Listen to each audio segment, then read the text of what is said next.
Colleagues, let's now go to file item 3, H.R. 10 by Assemblymember Jones Sawyer. The clerk will read. House Resolution 10 by Assemblymember Jones Sawyer relative to the 50th anniversary of Bloody Sunday. Assemblymember Jones Sawyer, you may open. Thank you, Mr. Speaker and members. Today I rise as chair of the California Legislative Black Caucus to ask for your support for H.R. 10.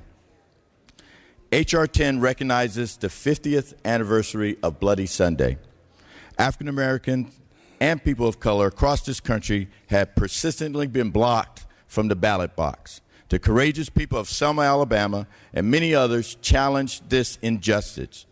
On March 7, 1965, led by now Congressman John Lewis of the Student Nonviolent Coordinating Committee and the late Reverend Hosea Williams of the Southern Christian Leadership Conference, over 600 men, women, and children assembled in Selma to march to Montgomery, Alabama, to protest the denial of their basic right to vote.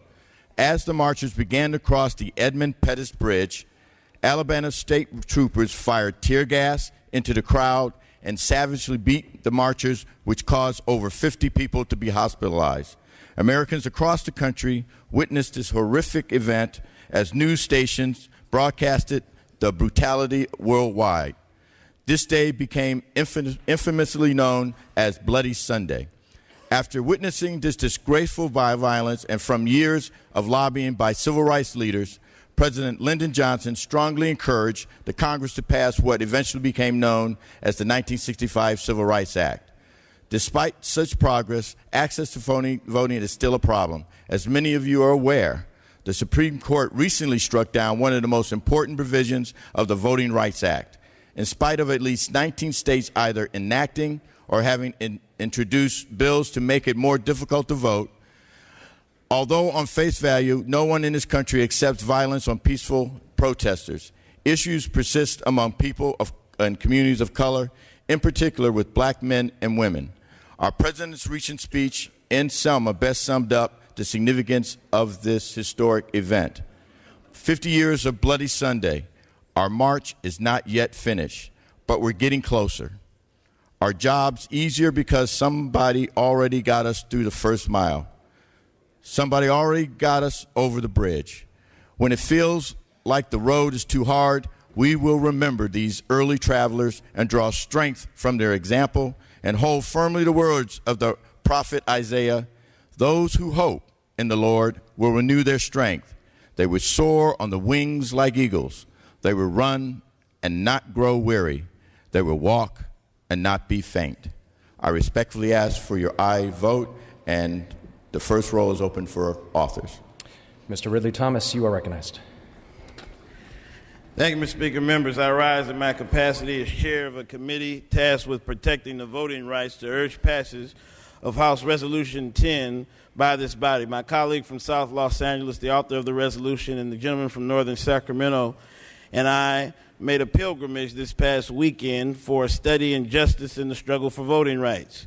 We came in through Birmingham, where the fabric of the community was torn asunder with the killing of those 4 little girls whose only crimes were the color of their skin and showing up to the 16th Street Baptist Church for Sunday school. We made our way to Montgomery, where I saw the Dexter Avenue Baptist Church overlooking the Alabama State House and just adjacent to the Alabama Education Association and the Alabama State Supreme Court. Deep reflection followed on what the bus boycott of 1955 meant in Montgomery, when black people shut down the public transit system of that state's capital rather than continue to live in a 2-class system. Selma was many miles down a very long highway stretch. There's a federal park along that road that commemorates the respite tent city that marchers made on the journey for freedom and access to the ballot box. Then Selma itself, a crucible of institutionalized discrimination in 1965 in the heart of the old Confederacy, a symbol of hate, prejudice, injustice, and danger. And yet, a mighty few were inspired to make the move forward toward equality. Several gave their lives in Alabama during that difficult time for access to the constitutional promise of suffrage. It was a campaign for the soul of this country. My assignment as chair of the Committee on Elections and Redistricting, one of 3 committees with formal jurisdiction over the protection of voting rights. The others, of course, you know, are Judiciary and Public Safety. This made me feel that much more invested in ensuring that the Federal Voting Rights Act's spirit lives on in this state and across this country. I would not be serving in this body without the Voting Rights Act. Ethnic diversity in the legislative and congressional ranks would be an aspirational goal rather than the hallmark of our current composition. The sacrifices of Bloody Sunday cannot be forgotten if we are to be better leaders for our constituents. That which was won in 1965 cannot be lost during our celebrations of history, either by the U.S. Supreme Court or the Congress or state legislators or prejudiced governors or reactionary and backward-looking advocacy groups. The African American community certainly celebrates the history of voting rights struggles, and other communities were side by side with our forebears in the struggle, and many enjoy unique benefits today. The Voting Rights Act affects California's Asian, Latino, and African American communities to this day. We know that we will not let anybody turn freedom-seeking people around, and we who believe in freedom will not rest until it comes. Bloody Sunday made possible the freedoms we enjoy today, and that sacrifice demands our fidelity to expanding access and opportunity in the economy, civic participation, voting, and participatory democracy. As President Barack Obama and a 25-year-old voting rights leader who eventually became dean of the state of Georgia's congressional delegation reminded those who attended this past weekend or were watching across the world, the struggle continues. I'm reminded that the race is not given to the swift nor to the strong, but to those who endure. So endure we must for voting rights, endure we must for inclusion, endure we must for expanded opportunity, endure we must as they who sacrificed endured at Selma a half-century ago. I respectfully request passage of House Resolution 10 and thank the author for bringing it forward. Thank you, Mr. Speaker. Mr. Alejo, you are recognized. Thank you, Mr. Speaker and members. On behalf of the Latino Caucus, I want to first of all thank Assemblymember Joan Sawyer for authoring this resolution to honor the brave foot soldiers who attempted to march from Selma to Montgomery in furtherance of the right to vote for all Americans, especially those historically disenfranchised. These peaceful protesters were brutally assaulted by the Alabama state troopers on the day that became known as Bloody Sunday. But while these individuals were being abused, they did not shed blood in vain. These actions they took on that Sunday over 50 years ago also led to the signing of the Voting Rights Act of 1965 only 6 months later, and helped reform draconian racial segregation laws all around the country, especially those throughout the South. And while much has changed in the last 50 years, there's still much more work to do to ensure that everyone can fully participate in our civic process and that everyone's voting rights are protected. But recent events in Ferguson, Missouri, or in Norman, Oklahoma, just a few days ago, also reminds us that we have a lot of work to do to continue to promote social and racial justice. This coming August 6th, our nation will also commemorate the signing of the 50th anniversary of the signing of the Voting Rights Act of 1965 by President Lyndon Johnson. On that day, President Johnson had called that day a triumph for freedom as huge as any victory that has ever been won on any battlefield. But that act, which was originally intended to strike down discriminatory election systems throughout the South against African Americans, was also pivotal and was also used to strike down similar systems throughout the Southwest for Latino communities. But it was this most important and most transformative piece of legislation that came out of the civil rights movement, but that has recently come under attack and there have been efforts to erode those hard-fought civil rights protections. In 2013, the U.S. Supreme Court in Shelby County versus Holder struck down Section 4 of the Voting Rights Act, which along with Section 5 required pre-clearance by the Department of Justice to any changes to local electoral systems with histories of discrimination. Here in California, we had 3 counties that were subject to pre-clearance: Yuba, Kings, and Monterey County in my district. But here we are 2 years later, and our Congress has yet to act to reinstitute a new formula to bring back those important civil rights protections. Here we are throughout the country the last few days having commemorations and celebrations, but yet our Congress has yet to act. So it is my hope that on this day, that it's also a call to action to our members of Congress in D.C., not just to commemorate the March on Selma, but to act on what those brave souls marched for and paid a price for 50 years ago. Assembly Member Cristina Garcia. Member Speaker, on behalf of the Legislative Women's Caucus, I rise today to commemorate the 50th anniversary of the March to Montgomery and in support of H.R. 10. We are familiar with the images of Reverend Martin Luther King, Congressman John Lewis, Reverend Hosea Williams, and other great leaders in the civil rights movement. However, the 50th anniversary of Bloody Sunday also coincides with Women's History Month, so I felt it fitting to recognize the women who served as leaders in the movement. Like Petria Hall, was a Philadelphia native who began working with Students Nonviolent Coordinating Committee and who joined Selma effort in the fall of 1963. She returns to Selma after Bloody Sunday to help the students and local activists figure out how to move forward.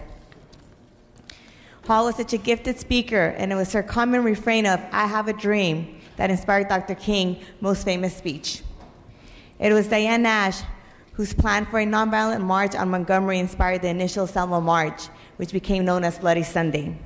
The march was Nash's idea in response to the bombing of the 16th Street Baptist Church in Birmingham, Alabama. Or Amelia Boynton, one of the first African American who registered to vote in Alabama. Amelia went to Dr. King and said, "You need to come and help us in Selma." It is often said that behind every great man, there's a strong woman. I think that behind every great movement, there are many strong women. It is such an honor. It is an honor to recognize the brave men and women who participated in the March to Montgomery and the Civil Rights Movement. All those who sacrificed so that I have the right to vote, who paved the way for myself and so many of us to be here in the legislature today. We've come a long way, but there's still a lot to do. I strongly urge your support for H.R. 10. Mr. Bonta, you are recognized.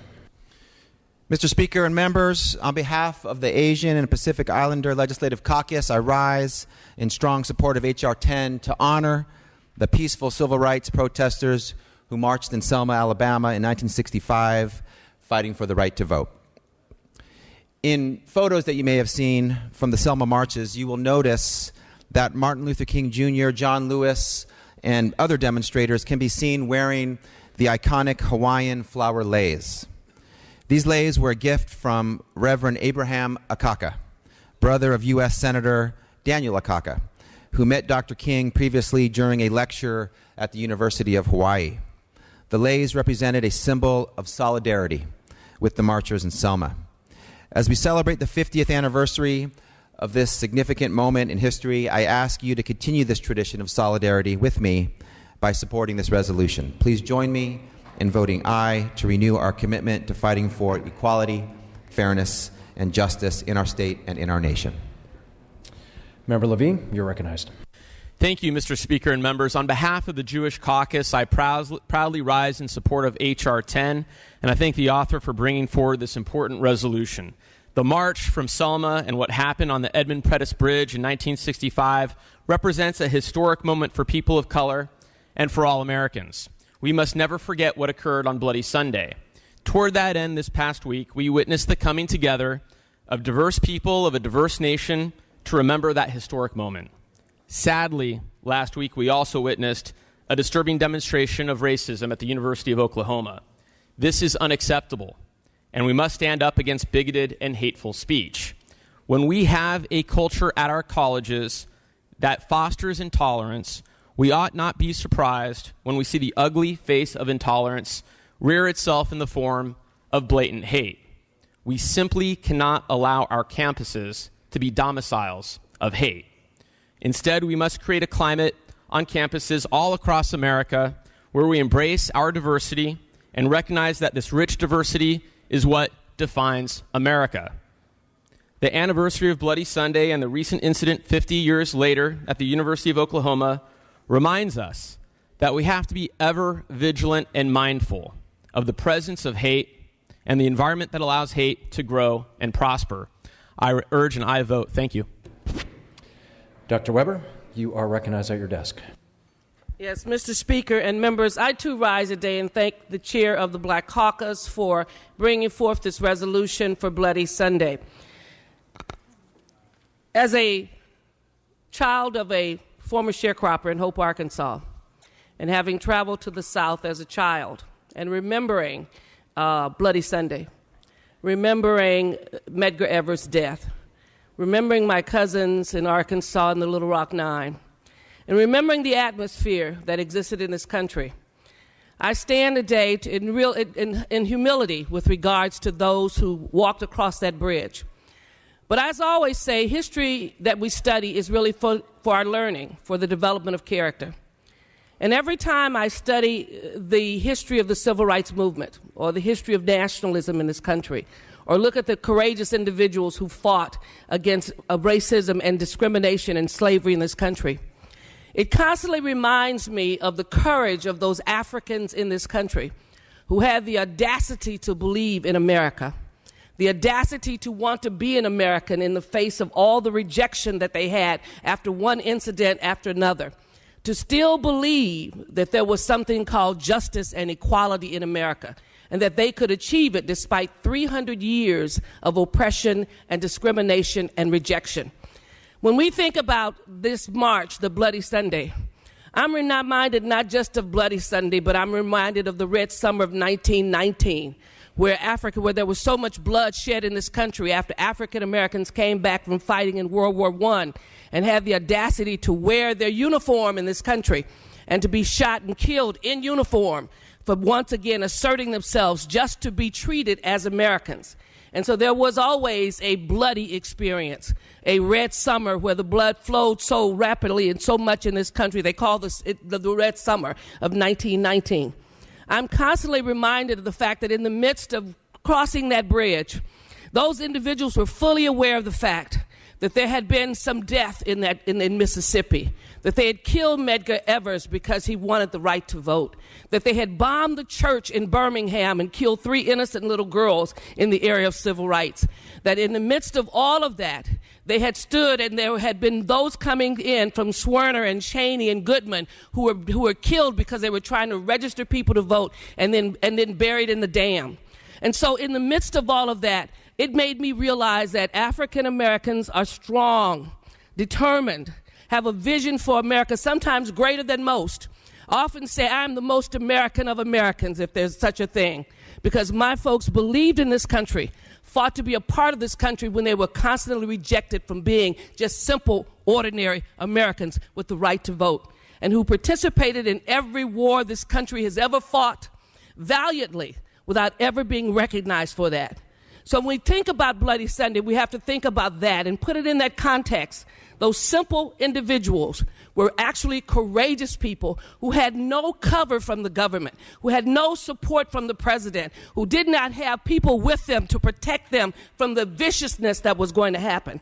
That was the atmosphere of Mississippi. Mississippi was the worst state in this country in terms of its vicious activity against individuals. And yet those simple Americans, those folks who had been denied everything that you can imagine, who had been humiliated time and time again, who had seen their children and their families killed, had the audacity to believe that they could be an American.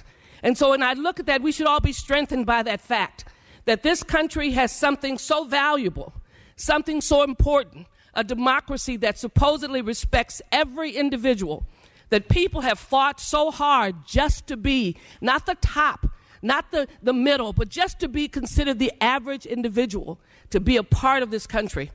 I often think of the national anthem that says, "Stony the road we trod, and bitter the chastening rod felt in a day when hope, unborn, had died." It said, "And yet with a steady beat, have not our weary feet come to the place for which our fathers have sighed? We have come over a way that with tears have been watered. We have come treading our path through the blood of the slaughtered, out from the gloomy past, till now we stand at last where the white gleam of our bright stars cast." That is the first verse of the Black National Anthem that really is the history of struggle in this country, the vision and the dream that African Americans had. So as we move forward here, let us keep in mind always that there were those who fought so hard just to be considered American, that we then have the opportunity in this House, we have the chance, the responsibility to make sure that those who just wanted to be included would have the opportunity to do so. I stand today and ask that we recommit ourselves because Bloody Sunday represented the best that we had. Talking about, I want to be just an American. I don't want racial profiling. I don't want any special treatment. I want the same opportunity. I want to have the same vision. I want to have the same dream for myself and my children and my grandchildren. And that's all Bloody Sunday was about. And I ask that we recommit ourselves to that. We recommit ourselves in this House because we have such a unique opportunity in California to be the first state that really, really embraces the concept of freedom and justice for every American. I ask that we support ACR 10, but that we put it in our minds and our hearts and our spirits to continue to move forward. Seeing and hearing no further debate, Mr. Jones Sawyer, you may close. As I said earlier in our caucus, it is always, the whole experience of Selma was very humbling. And as you can see, it's even more humbling the dynamic speakers that we have in this House. I thank everyone that stood today on behalf of H.R. 10 to speak passionately about how this event means a lot to you. When we went to Selma, Kevin McCarty and Sebastian Ridley Thomas and myself, we were very humbled by standing there where Martin Luther King stood, Hosea Williams. But not only was it humbling, it was also sobering.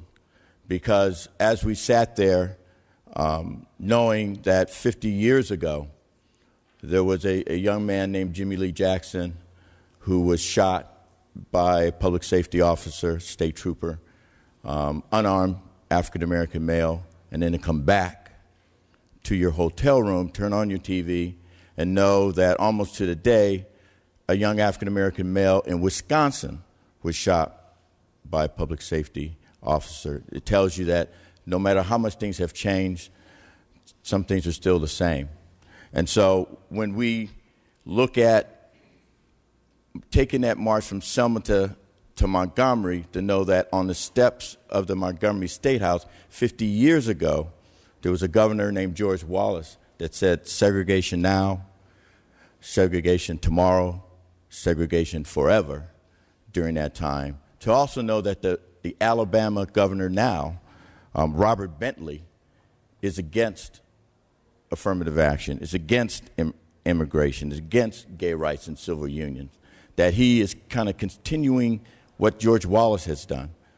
To know that it's 50 years from then to now, but the thing that bothered me the most was when I got home Monday, to hear about a fraternity in Oklahoma talking about they did not want African Americans to join their fraternity. But more important, the only way they could even possibly see it if they see African Americans hanging from a tree. And to sing that on a bus, on a party bus, where no one seemed to be disturbed, is problematic. That 50 years ago, you would have heard those songs sung all the time, and to have fast forward, and we're here now, and these young people don't understand how important it is not to hate.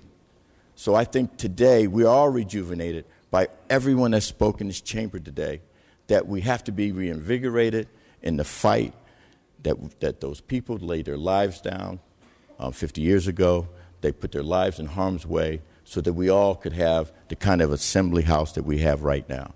And so I respectfully ask for everyone's aye vote, because this is a very important measure, not only as we usually do HRs. I know it's symbolic, but I think it also can be real, and we can make it real this year. Thank you. Thank you. Mr. Jones Sawyer, would you like the first roll to be open for co-authors? Okay. The clerk will open the roll. Members, this is for co-authors. This is for co-authors.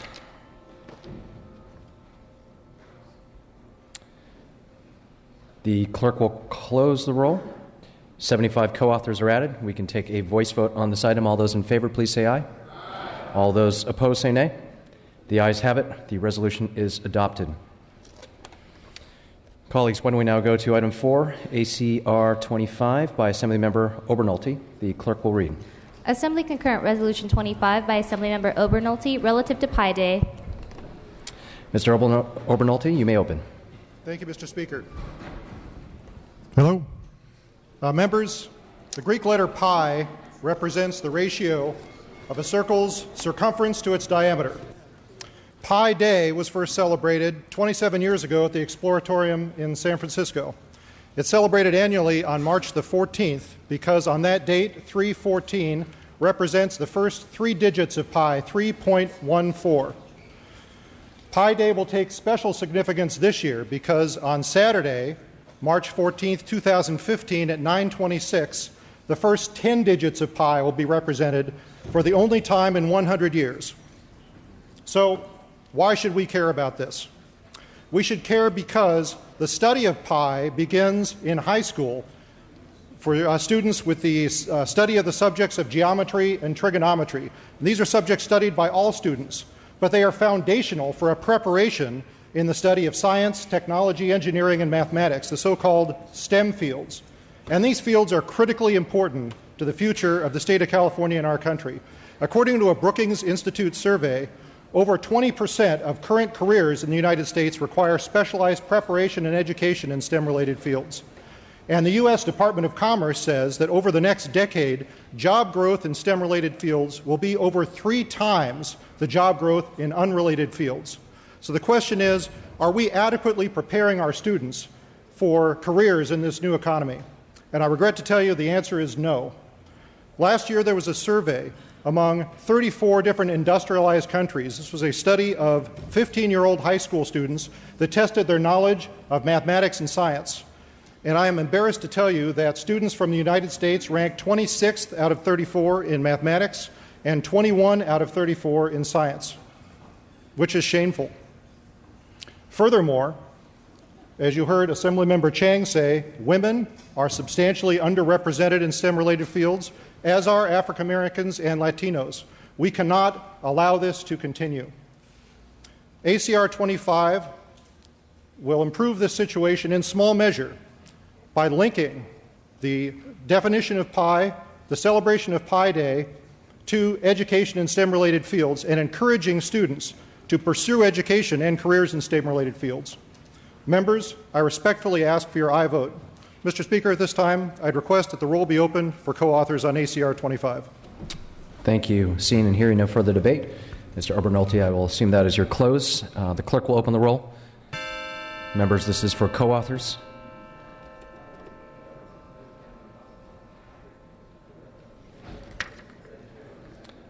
The clerk will close the roll. 76 co-authors are added. We can take a voice vote on this item. All those in favor, please say aye or pi. All those opposed, say nay. The ayes have it. The resolution is adopted. And with that, I'd like to recognize Mr. Obernolte for his announcement. Thank you, Mr. Speaker. Members, I would like to invite you and your staff to my office, room 4116, immediately after session, for a slice of pie in honor of Pi Day. Thank you. At this time, let's move to file item 5, ACR 26, by Assemblymember Levine. The clerk will read. Assembly Concurrent Resolution 26 by Assemblymember Levine and others relative to Prescription Drug Abuse Awareness Month. Mr. Levine, you may open. Thank you, Mr. Speaker and members. ACR 26 proclaims March 2015 as Prescription Drug Abuse Awareness Month. Every day, over 6,700 people are treated in emergency rooms across the nation for substance abuse. And every day, an average of 120 people die as a result of a drug overdose. The Centers for Disease Control and Prevention has clarified prescription drug abuse as a national epidemic. Diverse communities across our state continue to struggle with this issue. In my district, 1 in 4 adults struggle with substance abuse. In 2012, more people died in Marin County from drug overdoses than of breast cancer or automobile crashes, which is why in Marin, the county has established RX Safe Marin to lead collaborative efforts to combat prescription drug abuse. Members, ACR 26 will help build on these efforts and allow us all to become more aware. Members, I respectfully ask for your aye vote and ask that we open the roll for co-authors. Seeing and hearing no further debate, Mr. Levine, I will again also assume that is your close. At this time, the clerk will open the roll. Members, this is for co-authors.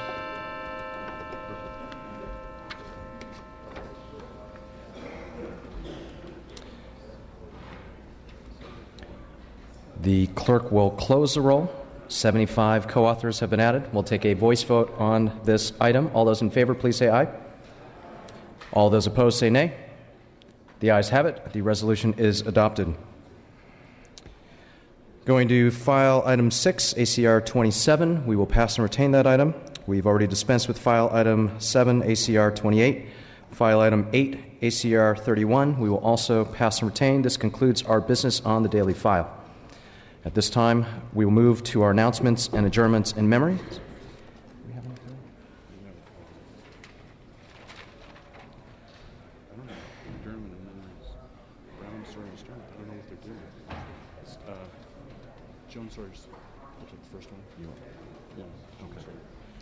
I'd like to recognize Mr. Jones Sawyer for your adjourn in memory.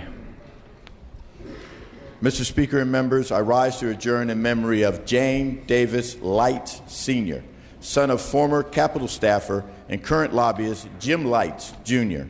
James passed away March 5th at age 91 in Sacramento, surrounded by his family.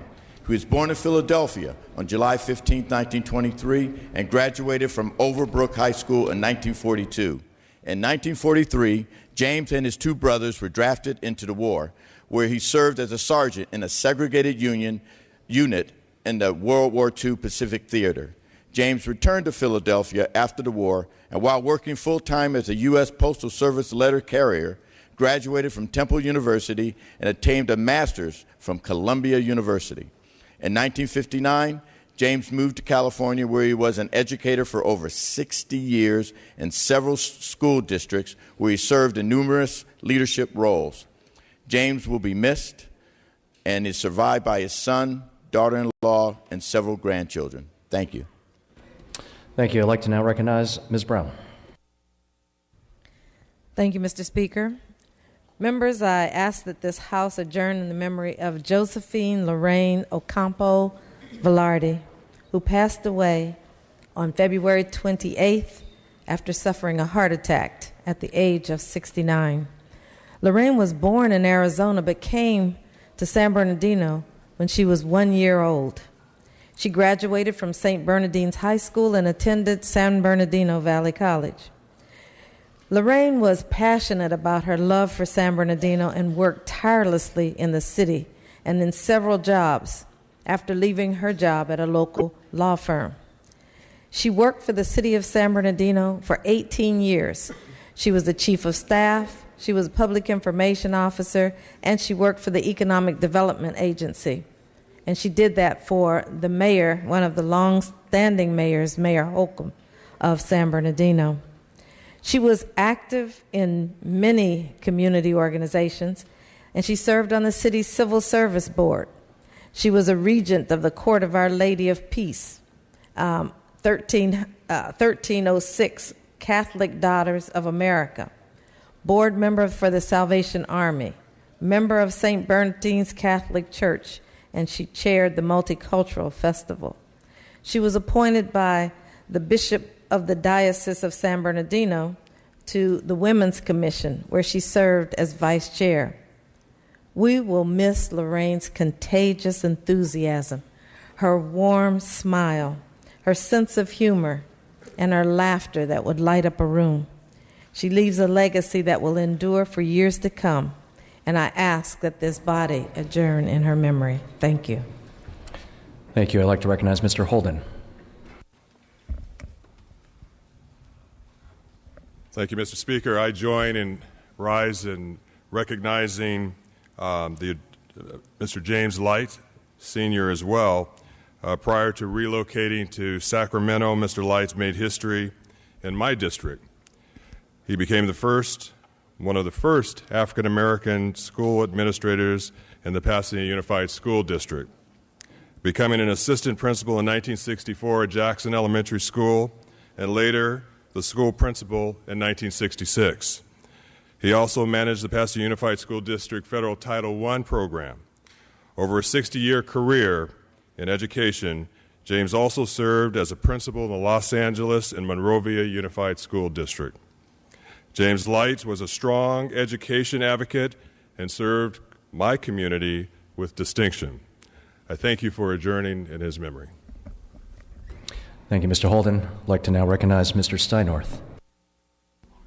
Thank you, Mr. Speaker. Members, I rise today to honor the memory of Colonel Paul Green. He was born in 1924. He recently passed at the age of 91 years old, and he has the distinction of being one of the original Tuskegee Airmen. His father surrendered him when he was 6 years old after his mother had passed away to the Ohio Boys Orphanage, where he was rigid in his discipline and military. All of the students that came out of that orphanage were accepted as electrician apprentices, except Mr. Green, because of the color of his skin.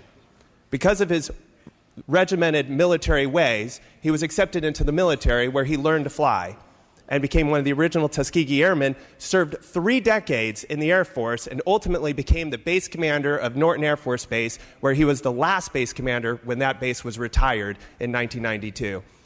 He was a great man, and one of those gentlemen that when you meet, he looks you straight in the eyes, and it looked like he could peer straight into your heart and say words that really touched you.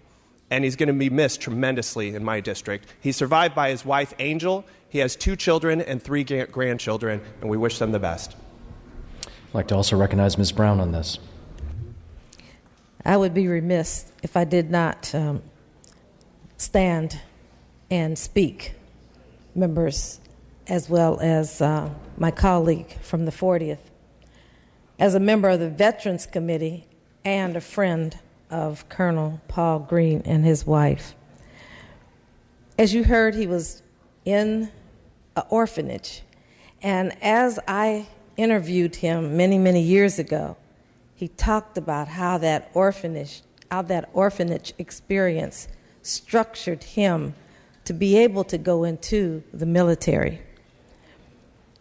He was an experiment with the Tuskegee Airmen. He was the first to go into Tuskegee and become one of those airmen.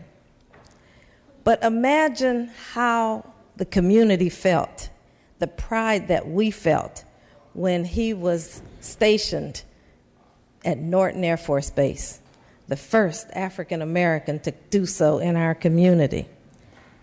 He became very much a part of the community. And whenever the base was non-commissioned, or how do you say it? Decommissioned. Whenever it was decommissioned, he became very much a part of our community. He was active in the Inland Empire. He was the past president of the Rotary.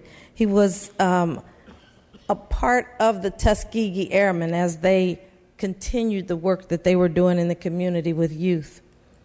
He was a member of the Orange Shell. He was a member of the board of a scholarship association, the San Bernardino Scholarship Association. He and his wife were very, very important to our community. And last year I saw him at the Veterans Program over at Cal State University. He was indeed proud of the award that he was getting that day. And he was very proud that finally we, as the community and as America, were recognizing those soldiers that came back and didn't get the recognition that they deserved. So I'm proud to stand here on behalf of Colonel Paul Green, and I ask that you close in his memory. Thank you. Thank you, Ms. Brown. Members, if you could please bring the names to the desk to be printed in the journal. All requests to adjourn in memory will be deemed read and printed in the journal. Why don't we now move to our announcements? Colleagues, today we have one within our midst who is celebrating the aging process. I'd like to wish a happy birthday to the very youthful Mr. Rudy Salas.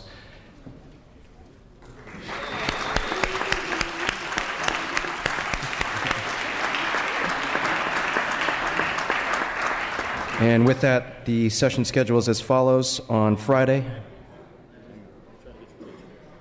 I'm sorry. Mr. Wagner, I'd like to recognize you. I'd also like to extend birthday wishes to our great colleague, Tom Lackey.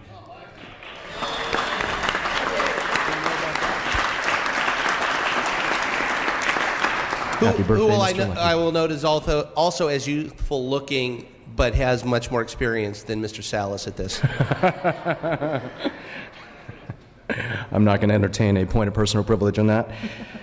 But with that, The session schedule is as follows. Tomorrow, Friday, March the 13th, no floor session, no check-in session. Monday, March the 16th, floor session at noon. All other items remaining will be passed and retained. All motions continued. Seeing and hearing no further business, I'm ready to entertain a motion to adjourn. Mr. Holden moves and Ms. Olson seconds that this House stands adjourned until Monday, March the 16th at 12 p.m. Quorum call is lifted.